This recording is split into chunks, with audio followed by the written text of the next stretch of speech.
ವರ್ತೂರು ರೈತನಿಗೆ corner stone builders ಭೀಕರ ವಂಚನೆ. 18 ವರ್ಷ ಕಳೆದರೂ ಸಿಗದ ಜಾಗ, ಸಿಗದ ಬಾಡಿಗೆ, ಇನ್ಕಮ್ ಟ್ಯಾಕ್ಸ್, ಜಿಎಸ್ಟಿ ಕಾಟಕ್ಕೆ ರೈತ ಕುಟುಂಬ ಕಣ್ಣೀರು. ಅಂಬೇಡ್ಕರ್ ಸೇನಾ ಸಮಿತಿಯಿಂದ ಬೃಹತ್ ಹೋರಾಟದ ಎಚ್ಚರಿಕೆ.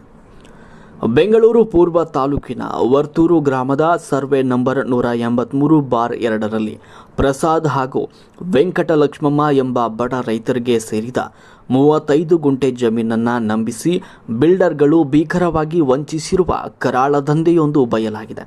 ಕಳೆದ 2008ರಲ್ಲಿ ಕಾರ್ನರ್ ಸ್ಟೋನ್ ಕಿರಣ್ ಪೊನ್ನಾಚ ಎಂಬ ಬಿಲ್ಡರ್ಗಳು 46-54% ಜೆಡಿ ಆಧಾರದ ಮೇಲೆ 3 ವರ್ಷಗಳಲ್ಲಿ ಜಾಗ ಮತ್ತು ಅಪಾರ್ಟ್ಮೆಂಟ್ಗಳನ್ನು ನಿರ್ಮಿಸಿಕೊಡುವುದಾಗಿ ರೈತರೊಂದಿಗೆ ಒಪ್ಪಂದ ಮಾಡಿಕೊಂಡಿದ್ದರು. ತದನಂತರ 2015 ಹಾಗೂ 2016ರಲ್ಲಿ ಹಕ್ಕು ಬಿಡುಗಡೆ ಪತ್ರ ಮಾಡಿಸಿಕೊಳ್ಳುವುದಾಗಿ ನಂಬಿಸಿ ರೈತರ ಅಕ್ಕ ರತ್ನಮ್ಮ ಅವರ ಬಳಿ ಮತ್ತೊಂದು ಅಗ್ರಿಮೆಂಟ್ ಮಾಡಿಸಿಕೊಂಡು ಒಟ್ಟಾರೆ 2,20,00,000 ರೂಪಾಯಿಗಳನ್ನು ಗುಡ್ ವಿಲ್ ಹಾಗೂ ಅಡ್ವಾನ್ಸ್ ರೂಪದಲ್ಲಿ ನೀಡಿದರು. ಆದರೆ ಒಪ್ಪಂದವಾಗಿ ಬರೋಬ್ಬರಿ 18 ವರ್ಷಗಳೇ ಕಳೆದರೂ ರೈತರಿಗೆ ₹1 ಬಾಡಿಗೆಯನ್ನು ಕೊಡದೆ ಅವರ ಪಾಲಿನ ಒಂದೇ ಒಂದು ನಿವೇಶನವನ್ನು ಕೂಡ ನೀಡದೆ ಇಡೀ ಪ್ರಾಜೆಕ್ಟ್ ಮುಗಿಸಿ ಅಕ್ರಮವಾಗಿ ಬೇರೆಯವರಿಗೆ ಮಾರಾಟ ಮಾಡಿಕೊಂಡು ಬಿಲ್ಡರ್ಗಳು ಕೋಟಿ ಲೂಟಿ ಮಾಡಿ ಆರಾಮಾಗಿದ್ದಾರೆ. ಕಳೆದ 2 ವರ್ಷಗಳಿಂದ ರೈತ ಕುಟುಂಬವು ತಮ್ಮ ನ್ಯಾಯಸಮ್ಮತವಾದ ಪಾಲನ್ನು ಕೇಳಲು ಕಾರ್ನರ್ ಸ್ಟೋನ್ ಆಫೀಸ್ಗೆ 100 ಬಾರಿ ಅಲೆದರೂ ಕೂಡ ಬಿಲ್ಡರ್ಗಳು ಕಬಡೆ ಕಾಸಿನ ಕಿಮ್ಮತ್ತು ನೀಡದೆ ವಂಚಿಸ್ತಾ ಇದ್ದಾರೆ. ಬಿಲ್ಡರ್ಗಳ ಮಹಾ ವಂಚನೆ ಇಲ್ಲಿಗೆ ನಿಂತಿಲ್ಲ. ರೈತರಿಗೆ ಹಂಚಿಕೆಯಾಗದ ಜಾಗಕ್ಕೂ ಇನ್ಕಮ್ ಟ್ಯಾಕ್ಸ್ ಮತ್ತು ಜಿಎಸ್ಟಿ ಇಲಾಖೆಯಿಂದ ನೋಟಿಸ್ಗಳು ಬರುವಂತೆ ಮಾಡಿ ರೈತರನ್ನ ಸಂಕಷ್ಟಕ್ಕೆ ನೂಕಿದ್ದಾರೆ. ಅಷ್ಟೇ ಅಲ್ಲದೆ ತಮಗೆ ಸಿಗದ ಫ್ಲ್ಯಾಟ್ಗಳಿಗೂ ಲಕ್ಷಾಂತರ ರೂಪಾಯಿ ಮೇಂಟೆನೆನ್ಸ್ ಚಾರ್ಜ್ ಹಾಗೂ ಪವರ್ ಬಿಲ್ ಕಟ್ಟಬೇಕು ಅಂತ ಬಿಲ್ಡರ್ಗಳು ತೀವ್ರ ಮಾನಸಿಕ ಕಿರುಕುಳ ನೀಡ್ತಾ ಇದ್ದಾರೆ. ಬಿಲ್ಡರ್ಗಳ ಈ ವಂಚನೆಯಿಂದಾಗಿ ಇತ್ತ ಜಾಗವೂ ಇಲ್ಲದೆ ಅತ್ತ ಸರ್ಕಾರಿ ಇಲಾಖೆಗಳ ನೋಟಿಸ್ಗಳಿಗೆ ಉತ್ತರಿಸಲಾಗದೆ ರೈತ ಕುಟುಂಬ ಬೀದಿಗೆ ಬೀಳುವ ಪರಿಸ್ಥಿತಿ ನಿರ್ಮಾಣವಾಗಿದೆ. ರೈತ ಕುಟುಂಬಕ್ಕೆ ನಡೆದಿರುವ ಈ ಭೀಕರ ಅನ್ಯಾಯದ ವಿರುದ್ಧ ಈಗ ಸಾರ್ವಜನಿಕ ವಲಯದಲ್ಲಿ ತೀವ್ರ ಆಕ್ರೋಶ ವ್ಯಕ್ತವಾಗಿದ್ದು ಸಂಘಟನೆಗಳು ಅಖಾಡಕ್ಕಿಳಿದಿವೆ. ಈ ಕುರಿತು ಅಂಬೇಡ್ಕರ್ ಸೇನಾ ಸಮಿತಿಯ ಪ್ರಮುಖರಾದ ಸಂದೇಶ್ ಅವರು ಬಿಲ್ಡರ್ಗಳಿಗೆ ಕಟು ಎಚ್ಚರಿಕೆಯನ್ನು ನೀಡಿದ್ದಾರೆ. ಕಾರ್ನರ್ ಸ್ಟೋನ್ ಬಿಲ್ಡರ್ನ ಕಿರಣ್ ಪೊನ್ನಾಚ ಹಾಗೂ ಸಂಬಂಧಪಟ್ಟ ಅಧಿಕಾರಿಗಳು ತಕ್ಷಣವೇ ಎಚ್ಚೆತ್ತುಕೊಂಡು ಈ ರೈತ ಕುಟುಂಬಕ್ಕೆ ಆಗಿರುವ ಅನ್ಯಾಯವನ್ನು ಸರಿಪಡಿಸಿ ನ್ಯಾಯ ಒದಗಿಸಿಕೊಡಬೇಕು. ಇಲ್ಲದೇ ಇದ್ದರೆ ಮುಂದಿನ ದಿನಗಳಲ್ಲಿ ಅಂಬೇಡ್ಕರ್ ಸೇನಾ ಸಮಿತಿ ಸಂಘಟನೆ ವತಿಯಿಂದ ಬಿಲ್ಡರ್ಗಳ ಕಚೇರಿ ಹಾಗೂ ವರ್ತೂರಿನ ಪ್ರಾಜೆಕ್ಟ್ ಮುಂಭಾಗ ಉಗ್ರ ಸ್ವರೂಪದ ಬೃಹತ್ ಹೋರಾಟ ಹಮ್ಮಿಕೊಳ್ಳಲಾಗುವುದು ಅಂತ ಸಂದೇಶ್ ಅವರು ಖಡಕ್ ಎಚ್ಚರಿಕೆ ನೀಡಿದ್ದಾರೆ. ನಮಸ್ಕಾರ. ನಾನು ಪದೇ ಹೇಳ್ತಾ ಇರ್ತೀನಿ, ಬಿಲ್ಡರ್ಗಳನ್ನ ರೈತರು ನಂಬೇಡ್ರಿ. ಇಂಥ ದೊಡ್ಡ ಅಪಾರ್ಟ್ಮೆಂಟ್ಗಳವ್ರನ್ನ, ಈ ಬ್ರಿಗೇಡ್ ಅವ್ರನ್ನ, ಇಂಥವ್ರನ್ನೆಲ್ಲ ರೈತರು ನಂಬೇಡ್ರಿ. ಜೈಂಟ್ ವೆಂಚರ್ಸ್ಗೆ ಹಾಕ್ಕೊಂಬೇಡ್ರಿ. ತುಂಬ ದೊಡ್ಡ ಮಟ್ಟದಲ್ಲಿ ಇಂಥ ರೈತರಿಗೆಲ್ಲ ಮೋಸ ಮಾಡ್ತಾರೆ ಅಂತ ಪದೇ ಹೇಳ್ತಾನೆ ಇದ್ದೀನಿ. ಈ ಜಾಗ ಬಂದು ಮೂಲ ಪಾಪ ಬಡವ್ರ ಜಾಗ, ಇವರು ಬಲ್ಜಿಗರ ಜಾಗ. ಬಟ್ ಸುಮಾರು ಜಾಗ ಇದೇ ಥರ ದಲಿತರ ಜಾಗಗಳೆಲ್ಲ ಒತ್ತುವರಿ ಮಾಡ್ಕೊಂಡಿದ್ದಾರೆ. ಆದರೆ ಇವರು ಬಂದು ಜನರಲ್ ಪ್ರಾಪರ್ಟಿ.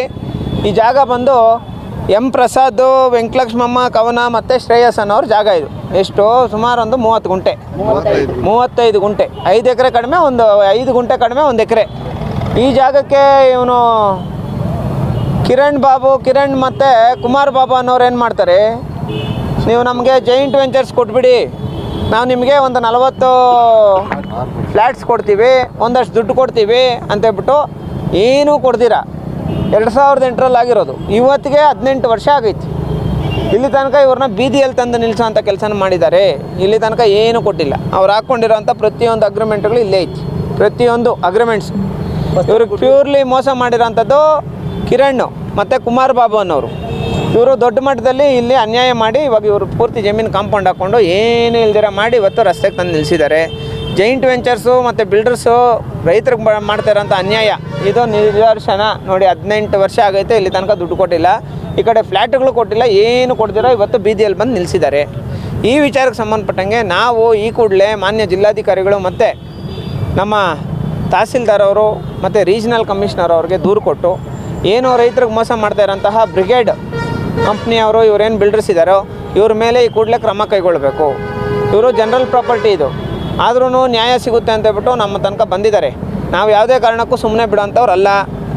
ಈ ವಿಚಾರದಲ್ಲಿ ಇವ್ರಿಗೆ ನ್ಯಾಯ ಸಿಗದಿರೋ ಇದ್ದಾಗ ಈ ಕಂಪ್ನಿ ಒಳಗೆ ಇರೋಂಥ ಸರ್ಕಾರಿ ಜಮೀನು, ಸರ್ಕಾರಿ ಅಧಿಕಾರಿಗಳೇ ಬೇಕಾದಷ್ಟು ಜಮೀನು, ಸರ್ಕಾರಿ ಜಮೀನು ಒಳಗೇ ಬಿಟ್ಬಿಟ್ಟವ್ರಿ. ಅದಷ್ಟು ಜಮೀನು ಒತ್ತುವರಿ ತೆರವು ಮಾಡಿಸ್ತೀವಿ. ಈ ಕೂಡಲೇ ಇವ್ರದ್ದು 35 ಗುಂಟೆ ಏನಾಯ್ತು ಅದಕ್ಕೆ ನ್ಯಾಯ ಸಿಗಬೇಕು.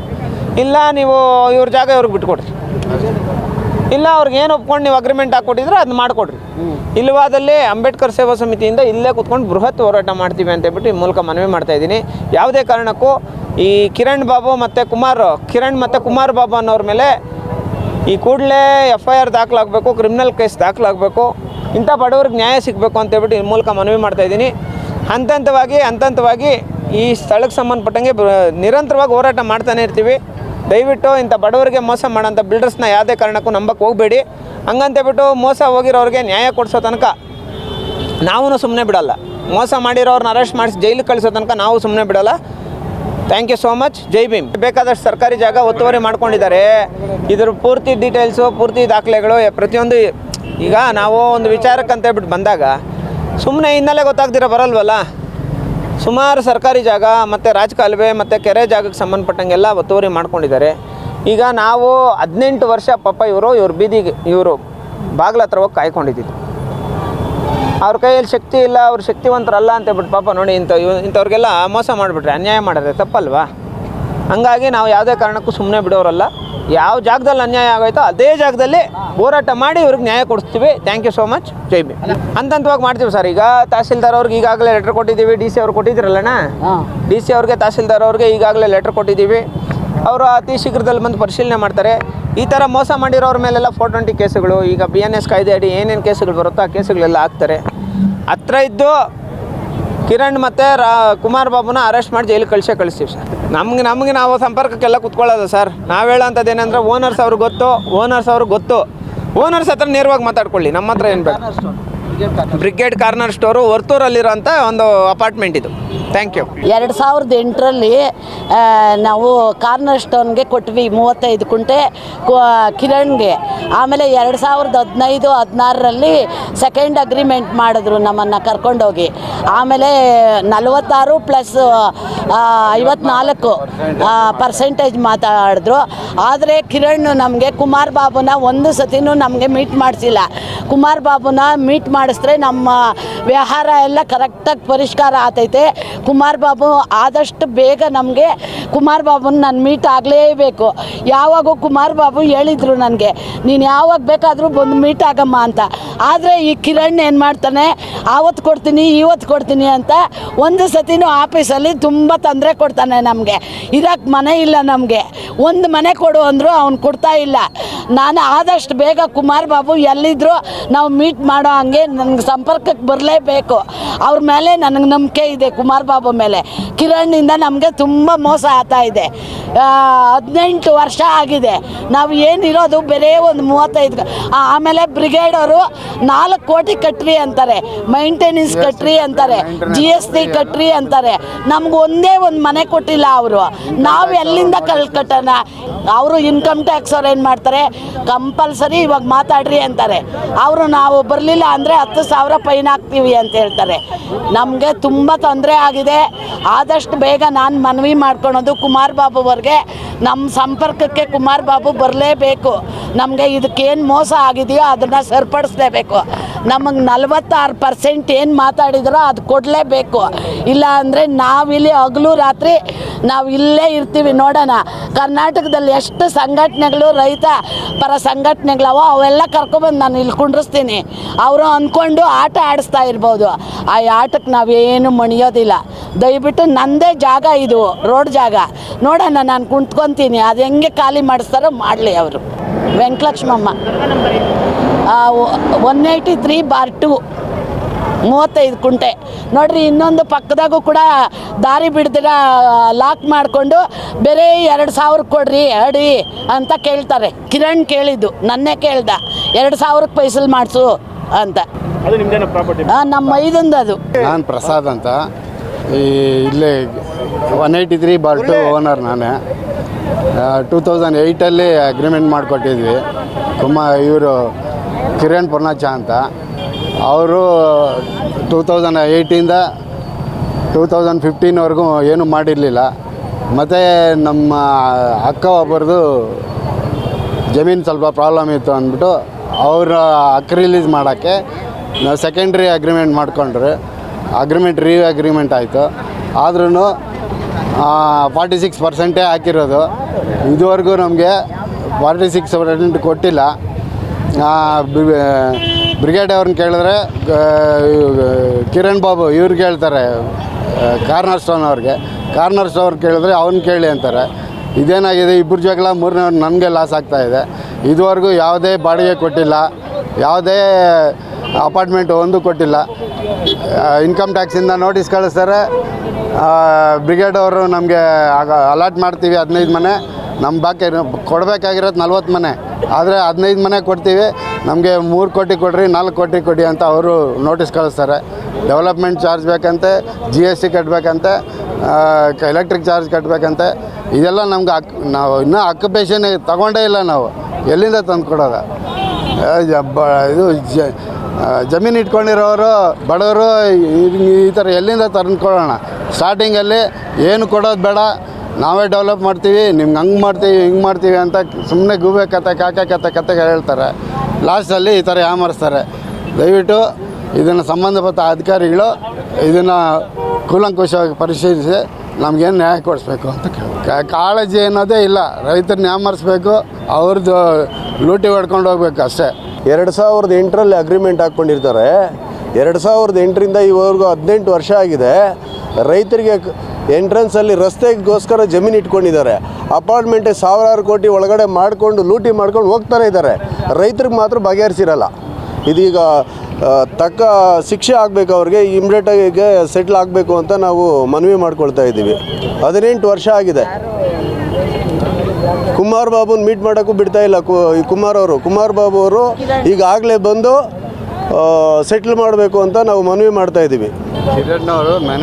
ಕಿರಣ್ ಅವರು ಮ್ಯಾನೇಜರು, ಕುಮಾರ್ ಬಾಬು ಅವರು MD. ಅವರು MD ಗಮನಕ್ಕೂ ತಗೊಬರ್ತಾ ಇಲ್ಲ. ಅವರು ದಿನನಿತ್ಯ ಕಾಲ ತಳ್ತಾನೆ ಇದ್ದಾರೆ, ಆಫೀಸ್ಗೆ ಹೋಗೋದು ಬರೋದು. ಇಲ್ಲಿ ಒಂದು 54-46 ಆಗಿರೋದು. 46% ಅವ್ರಿಗೆ ಸೆಟ್ಲ್ ಮಾಡಬೇಕು. ಗುಡ್ ವಿಲ್ ಒಂದು ಕೊಟ್ಟಿರ್ತಾರೆ, ಒಂದೇ ಒಂದು ಫ್ಲ್ಯಾಟ್ ಕೊಟ್ಟಿರಲ್ಲ. ಇವ್ರಿಗೆ ಟ್ಯಾಕ್ಸ್ ಯಾಕೆ ಕಟ್ಟಬೇಕು? ಇವರು tax, current bill, maintenance charge ಹೆಂಗೆ ಕಟ್ತಾರೆ ಇವರು? ಫ್ಲ್ಯಾಟ್ ಕೊಟ್ಟಿದ್ರೆ ಕಟ್ಟಬೇಕು, ಫ್ಲ್ಯಾಟೇ ಕೊಟ್ಟಿಲ್ವಲ್ಲ, ಟ್ಯಾಕ್ಸ್ ಯಾತಕ್ಕೆ ಬರುತ್ತೆ? ಒಂದೇ ಒಂದು ಫ್ಲ್ಯಾಟ್ ಕೊಟ್ಟಿಲ್ಲ. ಈ ಥರ ರೈತರಿಗೆ ಇನ್ನೆಷ್ಟು ಜನಕ್ಕೆ ಮೋಸ ಮಾಡಿರಲ್ಲ ಅವರು. 18 ವರ್ಷಕ್ಕೆ ಆಗುತ್ತೆ ಅಂತ ದಿನ ತಳ್ಕೊ ಬರ್ತಾ ಇದ್ದಾರೆ. ಬ್ರ್ಯಾಂಡು ಅಂತ ದಿನನಿತ್ಯ ಎಳ್ಕೊಂಡು ಹೋಗ್ತಾನೆ ಇದ್ದಾರೆ. ಯಾಕೆ ಅಲ್ಲ ಸರ್, ಯಾಕೆ ಅಂದರೆ ಇವ್ರ ಜಾಗದಲ್ಲಿ ಡೆವಲಪ್ಮೆಂಟ್ ಮಾಡಿರಲ್ಲ. ಯಾಕೆಂದರೆ ಆರ್ಚ್ ಹಾಕ್ಬಿಟ್ಟು ಮೈನ್ ರೋಡ್ಗೆ ಇಟ್ಕೊಂಡಿರ್ತಾರೆ. ಸ್ಟಾರ್ಟಿಂಗು ಮೈನ್ ರೋಡ್ಗೆ ಇರೋದ್ರಿಂದ ಇದು ರಸ್ತೆಗೆ ಅಂತ ಇಟ್ಕೊಂಡಿದ್ದಾರೆ. ಫ್ಲ್ಯಾಟ್ ಕೊಡಬೇಕಾಗಿರೋದು ಪಕ್ಕ ಜಮೀನಲ್ಲಿ ಇವ್ರಿಗೆ 46% ಕೊಡಬೇಕಾಗಿತ್ತು, ಕೊಟ್ಟಿಲ್ಲ. ಈಗಾಗಲೇ ಇಲ್ಲ, ಅವ್ರ ಜಮೀನು ಅವ್ರಿಗೆ ಇವತ್ತು ಬಿಟ್ಕೊಟ್ರು ಕೂಡ ಅವರು ಸಂತೋಷವಾಗಿ ಸ್ವೀಕಾರ ಮಾಡ್ತಾರೆ. ಅವ್ರಿಗೆ ಏನು ಕೊಟ್ಟಿದ್ದಾರೋ ಬಡ್ಡಿ ಸಮೇತ ವಾಪಸ್ ಕೊಟ್ಟು ಅವ್ರ ಜಮೀನು ಅವ್ರಿಗೆ ಬಿಟ್ಕೊಡ್ಲಿ, ಅದನ್ನು ನಾವು ಸಂತೋಷವಾಗಿ ಸ್ವೀಕಾರ ಮಾಡ್ತೀವಿ. ಅವ್ರು ನಿಂತಿರೋ ಜಾಗನ ಎಂಟ್ರೆನ್ಸೇ ಅವ್ರದ್ದು. ರಸ್ತೆ ಕೊಟ್ಟಿರೋದು ಇವ್ರದ್ದು, ಮೂಲ ಇವ್ರದೇ ಜಾಗದಲ್ಲಿ ಎಲ್ಲರೂ ಇಷ್ಟು ಫ್ಲ್ಯಾಟ್ಗಳಲ್ಲಿ ಇಷ್ಟು ಸಾವಿರಾರು ಕೋಟಿ ವ್ಯಾಪಾರ ಮಾಡಿದಾರಲ್ಲ, ಎಲ್ಲ ಜಾಗಕ್ಕೂ ಇವ್ರದೇ ರಸ್ತೆ. ಒಳಗಡೆ 5,000 ಮನೆಗೂ ಇದೇ ರಸ್ತೆ. ಮುಂದಿನ ಹೋರಾಟ ಇನ್ನೂ ನಮ್ಮ ಉಗ್ರ ಹೋರಾಟ ಮಾಡ್ತೀವಿ. ಎಲ್ಲ ಸಂಘಟನೆಯವ್ರನ್ನ ಕರೆಸಿ ಒಂದು 1000 ಜನ ಇಲ್ಲಿ ಕೂತು ಹೋರಾಟ ಮಾಡ್ತೀವಿ. ರೈತರಿಗೆ ನ್ಯಾಯ ಕೊಡಿಸ್ತೀವಿ. ಈ ಕೂಡಲೇ ಕುಮಾರ್ ಬಾಬು ಅವ್ರು ಬಂದು ಸೆಟ್ಲ್ ಮಾಡಬೇಕು, 46% ಸೆಟ್ಲ್ ಮಾಡಬೇಕು. ಇಲ್ಲ ಅಂದರೆ ಹೋರಾಟಕ್ಕೆ ಡೇಟ್ ನಿಗದಿ ಮಾಡಿ ಒಂದು ದೊಡ್ಡದಾಗಿ ಉಗ್ರ ಹೋರಾಟ ಮಾಡ್ತೀವಿ. ಎಲ್ಲರಿಗೂ ನಮಸ್ಕಾರ. ಏನಿವತ್ತು ವಿಚಾರ ಏನಪ್ಪ ಅಂದರೆ, ಸಂದೇಶಣ್ಣವರು ASK ಸಂಘಟನೆ ಅಧ್ಯಕ್ಷರು ಇವತ್ತು ಬಂದಿರೋ ವಿಚಾರ. ಇವರು ವೆಂಕಟಲಕ್ಷ್ಮಮ್ಮ ಅಂತ, ಇವರು ಪ್ರಸಾದಣ್ಣ ಅಂತ. ಏನಿವತ್ತು ಬ್ರಿಗೇಡ್ಗೆ 2008ರಲ್ಲಿ 35 ಗುಂಟೆ ಜಾಗನ ಅವ್ರಿಗೆ JD ಪರ್ಪಸ್ಸಾಗಿ ಕೊಟ್ಟಿರ್ತಾರೆ, JD ಡೆವಲಪ್ಮೆಂಟ್ ಅಂತ. ಆ JD ಪರ್ಪಸ್ಗೆ ಕೊಟ್ಟಾಗ 46 ರೈತರಿಗೆ 54 ಯಾರು ಡೆವಲಪರ್ಸ್ಗೆ ಅಂತ ಹೇಳ್ಬಿಟ್ಟು ಮಾತುಕತೆ ಆಗಿ 30 ಲಕ್ಷ ಗುಡ್ ವಿಲ್ಲು, 30 ಲಕ್ಷ ಏನು ಅಡ್ವಾನ್ಸ್ ಕೊಟ್ಟಿರ್ತಾರೆ. ಅದಾದಮೇಲೆ ಏನು ಮಾಡೋದೇ ಇಲ್ಲ, ಡೆವಲಪ್ ಆಗಿರೋದ್ರಿಲ್ಲ, ಸುಮ್ಮನೆ ಇರ್ತಾರೆ. 2015-16ರಲ್ಲಿ ರತ್ನಮ್ಮ ಅಂತ, ಪ್ರಸಾದಣ್ಣನವ್ರ ಅಕ್ಕ ಒಬ್ರು ಇರ್ತಾರೆ, ರತ್ನಮ್ಮ ಅಂತ, ಅವ್ರ ಕಡೆಯಿಂದ ಹಕ್ಕುಪತ್ರ ಬಿಡುಗಡೆ ಮಾಡಿಕೊಡ್ತೀನಿ ಬನ್ನಿ ಅಂತೇಳಿ ಕರೆದು 2ನೇ ಅಗ್ರಿಮೆಂಟ್ ಸಹ ಮಾಡಿಸ್ಕೊಟ್ಟಿರ್ತಾರೆ.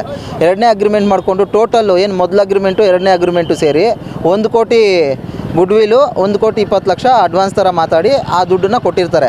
ಅದಾದಮೇಲೆ ಅದರಲ್ಲಿ ಕ್ಲಿಯರಾಗಿ ಮೆನ್ಷನ್ ಮಾಡಿರ್ತಾರೆ, ಏನು ನಿಮ್ಮ 46% ಜಾಗಕ್ಕೆ 3 ವರ್ಷ ಆದಮೇಲೆ ಅಗ್ರಿಮೆಂಟ್ ಆಗಿದ್ದು 3 ವರ್ಷ ಆದಮೇಲೆ ₹5 ಅಂತೆ ಸ್ಕ್ವೇರ್ ಫೀಟ್ಗೆ ನಾವು ತಿಂಗಳಿಗೆ ಬಾಡಿಗೆ ಕೊಡ್ತೀವಿ ಅಂತ ಸಹ ಹೇಳಿರ್ತಾರೆ. ಇದುವರೆಗೂ ಯಾವುದು ₹1 ಕೊಟ್ಟಿರಲ್ಲ. ಹಾಗೆ ಒಂದೇ ಒಂದು ಫ್ಲ್ಯಾಟು ಸಹ ಬಿಟ್ಕೊಟ್ಟಿರಲ್ಲ.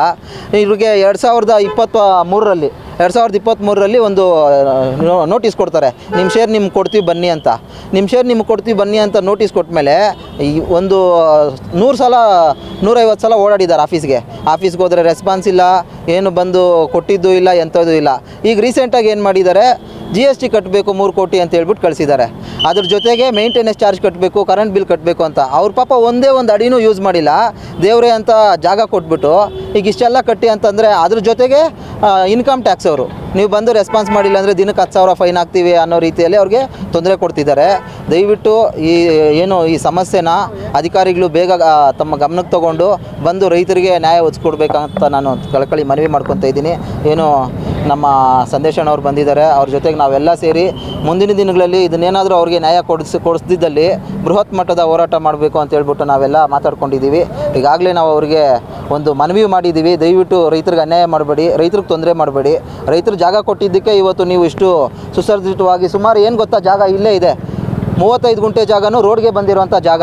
ಆ ಜಾಗದಿಂದನೇ ಸುಮಾರು ಅವರು ಒಂದು 20-30 ಎಕರೆ ಪ್ರಾಜೆಕ್ಟು ಕಂಪ್ಲೀಟ್ ಮಾಡ್ಕೊಂಡಿದ್ದಾರೆ. ಟೋಟಲ್ ಒಂದು 30 ಎಕರೆ, ಹೆಚ್ಚು ಕಮ್ಮಿ 30 ಎಕರೆವರೆಗೂ ಮಾಡಿಕೊಂಡು ಆರಾಮಾಗಿ ಸೇಲ್ ಮಾಡ್ಕೊಂಡು ಅವ್ರು ನೆಮ್ಮದಿಯಾಗಿ ಓಡಾಡ್ಕೊಂಡಿದ್ದಾರೆ ಔಟ್ ಆಫ್ ಕಂಟ್ರಿ ಅಲ್ಲಿ ಇಲ್ಲಿ. ಬಟ್ ಆದರೆ ಇವ್ರಿಗೆ ಈ ಥರ ನೋಟಿಸ್ಗಳು ಕೊಟ್ಟು ತೊಂದರೆ ಕೊಡೋದು, ಅದು ಕಟ್ಟಿ ಇದು ಕಟ್ಟಿ ಅಂದರೆ ಎಲ್ಲಿಂದ ಕಟ್ತಾರೆ ರೈತರು?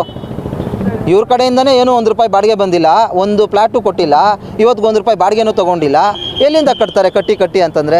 ಈ ರೀತಿ ಸಮಸ್ಯೆ ಆಗಿದೆ. ಈ ಸಮಸ್ಯೆನ ಬೇಗ ನಮ್ಮ ಅಧಿಕಾರಿಗಳು ಎಚ್ಚೆತ್ಕೊಂಡು ಬಗೆಹರಿಸ್ಕೊಡ್ಬೇಕಂತ ನಾನು ಅವರಲ್ಲಿ ಮನವಿ ಮಾಡ್ಕೊತೀನಿ. ಹಾಗೆ ಬಿಲ್ಡರ್ಗಳು ಸಹ ನಾನು ಮನವಿ ಮಾಡ್ಕೊತೀನಿ, ನೀವೆಲ್ಲ ತೊಗೊಬೇಕಾದ್ರೆ ಅಣ್ಣ ಅಪ್ಪ ಅಂತ ಬಂದು ಕಾಲು ಹಿಡಿತೀರಾ, ತೊಗೊಂಡಾದ್ಮೇಲೆ ಆ ರೈತರನ್ನೇ ಓದಿಯೋಕೆ ನೋಡ್ತೀರಾ. ದಯವಿಟ್ಟು ಆ ಕೆಲಸ ಮಾಡಬೇಡಿ ಅಂತ ನಾನು ಮನವಿ ಮಾಡ್ಕೊತಾ ಇದ್ದೀನಿ. ಜೈ ಭೀಮ್.